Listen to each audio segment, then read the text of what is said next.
ഇപ്പോൾ വയനാട്ടിൽ ഉരുൾപൊട്ടൽ ഉണ്ടായിരിക്കുന്നത് എന്നതും മനസ്സിലാക്കുന്നുണ്ട്.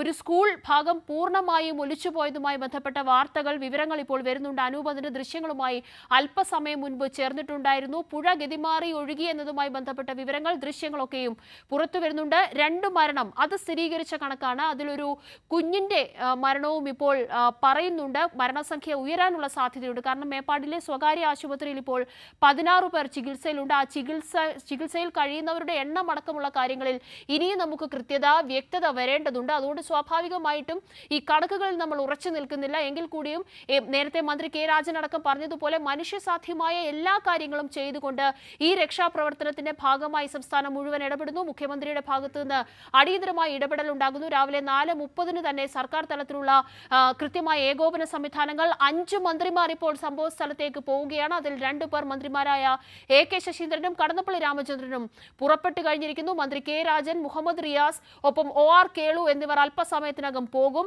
എയർലിഫ്റ്റിംഗിന്റെ സാധ്യതകൾ ഇപ്പോൾ പ്രയോജനപ്പെടുത്തേണ്ടതുണ്ടെങ്കിൽ അതടക്കം ഇപ്പോൾ ഏർപ്പെടുത്തിക്കൊണ്ട് ഈ ദുരന്ത മുഖത്ത് നേരിടാം എന്നുള്ള ഒരു തീരുമാനത്തിലേക്ക് വന്നിട്ടുണ്ട്. നിലവിൽ M17 ഹെലികോപ്റ്റർ അടക്കം ഉപയോഗിച്ചുകൊണ്ടുള്ള ഒരു രക്ഷാ ദൗത്യത്തിനുള്ള തീരുമാനം സർക്കാർ തലത്തിൽ ഇപ്പോൾ ഉണ്ടായിട്ടുണ്ട്. കൂടുതൽ മരണസംഖ്യ ഉയരാതെ പരമാവധി ആളുകളെ ജീവനോടെ രക്ഷപ്പെടുത്താൻ, കാരണം കുടുങ്ങിക്കിടക്കുന്നവർ നിരവധിയാണ്. അനൂപ് ഒരിക്കൽ കൂടി ചേരുന്നുണ്ട് എന്നാണ് മനസ്സിലാക്കുന്നത്. അനൂപ്, നേരത്തെ ദൃശ്യങ്ങളിൽ കണ്ടു ഒരു സ്കൂളിന്റെ പല ഭാഗങ്ങൾ പൂർണ്ണമായും ഒലിച്ചു പോയതുമായി ബന്ധപ്പെട്ട് ഈ വണ്ണാർമല GVHSS പൂർണ്ണമായും മുങ്ങി എന്നൊരു വാർത്തയും ഇപ്പോൾ പുറത്തു വരുന്നുണ്ട്. സ്ഥിരീകരണം എന്താണ്? ചൂരൽമല GVHSS സ്കൂളിന്റെ ദൃശ്യങ്ങളാണ് നമ്മൾ നേരത്തെ കണ്ടത്. ചൂരൽമലയ്ക്ക് സ്കൂളിന്റെ തൊട്ട് സമീപത്ത് കൂടിയാണ് ഈ ഒരു പുഴയിലൂടെ അതിശക്തമായ ഉരുൾപൊട്ടലിനെ തുടർന്നുള്ള മലവെള്ളം കുത്തിയൊലിച്ചു വന്നത്. സ്കൂളിന്റെ 3-ാം നില ഉൾപ്പെടെ മുങ്ങിപ്പോകുന്ന ഒരു സാഹചര്യം. ഒരു ചെറിയ നദി ഒരു വലിയ നദിയായി, ഒരു ചെറിയ പുഴ ഒരു വലിയ നദിയായി മാറിയിരിക്കുന്നു. അതിശക്തമായ കുത്തൊഴുക്കാണ് ഈ പുഴയിലുള്ളത്. അത് വർദ്ധിച്ചു കൊണ്ടുവരികയും ചെയ്യുന്നു. നമുക്ക് ഏറ്റവും സങ്കടകരമായ ഒരു സാഹചര്യം ഇവിടെ നിന്ന് പങ്കുവെക്കാനുള്ളത് ഈ ദുരന്തത്തിൽ മരിച്ചവരുടെ ഒരു സാഹചര്യമാണ്.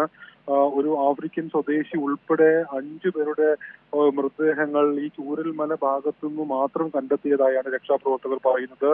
നിരവധി പേർ ഈ രീതിയിൽ അപകടത്തിൽപ്പെട്ടിട്ടുണ്ട്, അവർക്ക് ഗുരുതരമായി പരിക്കേറ്റിട്ടുണ്ട് എന്നുള്ളതെല്ലാം രക്ഷാപ്രവർത്തകർ പറയുന്നു. രക്ഷാപ്രവർത്തകർക്ക് ഇപ്പോഴും പൂർണ്ണമായി ഈ ഉരുൾപൊട്ടൽ ഉണ്ടായിട്ടുള്ള സ്ഥലത്തേക്ക് എത്തിപ്പെടാൻ സാധിച്ചിട്ടില്ല. അതുകൊണ്ട് തന്നെ ഈ ഇത്തരം കാര്യങ്ങൾ സംബന്ധിച്ചുള്ള ഔദ്യോഗിക വിശദീകരണം ഇനിയും നമുക്ക് ലഭ്യമാകാൻ വൈകും. ഏതായാലും ഇപ്പോൾ നമുക്ക് ലഭിക്കുന്ന വിവരങ്ങൾ പ്രകാരം മരണസംഖ്യ വർദ്ധിക്കാനിടയുണ്ട് എന്നുള്ളൊരു സങ്കടകരമായ കാര്യമാണ്. ഔദ്യോഗികമായി മരണങ്ങൾ സ്ഥിരീകരിച്ചിട്ടില്ല എങ്കിലും നമുക്ക് രക്ഷാപ്രവർത്തകരിൽ നിന്നും മറ്റും ലഭിക്കുന്ന വിവരങ്ങൾ പ്രകാരം ഏതാണ്ട് 10ഓളം മൃതശരീരങ്ങൾ വിവിധ ഭാഗങ്ങളിൽ നിന്ന് കണ്ടെത്തിയിട്ടുണ്ട് എന്നുള്ളതാണ്. ഇത് ഏകോപിപ്പിച്ചിട്ടുള്ള വിവരമല്ല, ഇത്തരത്തിലുള്ള ഔദ്യോഗികമായ വിവരങ്ങളല്ല. ഇത് ആശുപത്രികളിൽ നിന്നും ഇവിടെ എത്തിയ രക്ഷാപ്രവർത്തനം, അല്പം മുമ്പ് നമ്മോട് സംസാരിച്ച സജി എന്ന ആദ്യഘട്ടത്തിൽ ഇവിടെ എത്തിയ ഫോറസ്റ്റ് ഉദ്യോഗസ്ഥൻ ഉൾപ്പെടെ പറയുന്നത് അദ്ദേഹം 2 പേരെ ഈ മേഖലയിൽ നിന്നും മൃതശരീരങ്ങൾ കണ്ടെടുത്തു എന്നുള്ളതാണ്. അങ്ങനെയെങ്കിൽ അക്കാര്യങ്ങൾ സംബന്ധിച്ചുള്ളൊരു വ്യക്തത ഇനിയും നമുക്ക് ഔദ്യോഗികമായി രക്ഷാപ്രവർത്തകർ പറയുന്നത് അനുസരിച്ചാണെങ്കിൽ 8 മൃതദേഹങ്ങൾ കണ്ടെടുത്തിട്ടുണ്ട്. അതെ 8 മൃതദേഹങ്ങൾ ഇപ്പോൾ ഏറ്റവും കൂടുതൽ ഈ ചൂരൽമല ഭാഗത്താണ് ഈ റെസ്ക്യൂ ഓപ്പറേഷൻ ഇപ്പോൾ കാര്യക്ഷമമായി നടക്കുന്നത്. അത് മുകൾ ഭാഗത്തേക്ക് രക്ഷാപ്രവർത്തകർ വലിയ ശ്രമം എടുത്താണ്, വലിയ ഒരു ബുദ്ധിമുട്ട് ഒരു ശ്രമമാണ് അവിടേക്ക് എത്തിപ്പെടുക എന്നും മറ്റുമുള്ളത്. ഈ തുടർച്ചയായിട്ടുള്ള ഉരുൾപൊട്ടൽ മണ്ണിടിച്ചിൽ ഈ മുണ്ടക്കയിൽ ഉണ്ടാവുന്നുണ്ട്. ശക്തമായ മഴ പെയ്യുകയും ചെയ്യുന്നു. അതെല്ലാം ഒരു സങ്കീർണമായ സാഹചര്യം ഇവിടെ സൃഷ്ടിക്കുന്നുണ്ട്. എങ്കിലും ഇപ്പോൾ രക്ഷാപ്രവർത്തകരുടെ അല്ലെങ്കിൽ ജില്ലാ ഭരണകൂടത്തിന്റെ പ്രാഥമികമായ ലക്ഷ്യം ഇവിടെ എത്ര പേർ കുടുങ്ങി കിടപ്പുണ്ട്, അവരെ പുറത്തെത്തിക്കാനുള്ള ശ്രമങ്ങൾ ഏത് വിധത്തിൽ നടപ്പാക്കണം തുടങ്ങിയ എല്ലാമാണ്. ഏതായാലും അതിനുള്ള ശ്രമങ്ങൾ നടക്കുന്നു.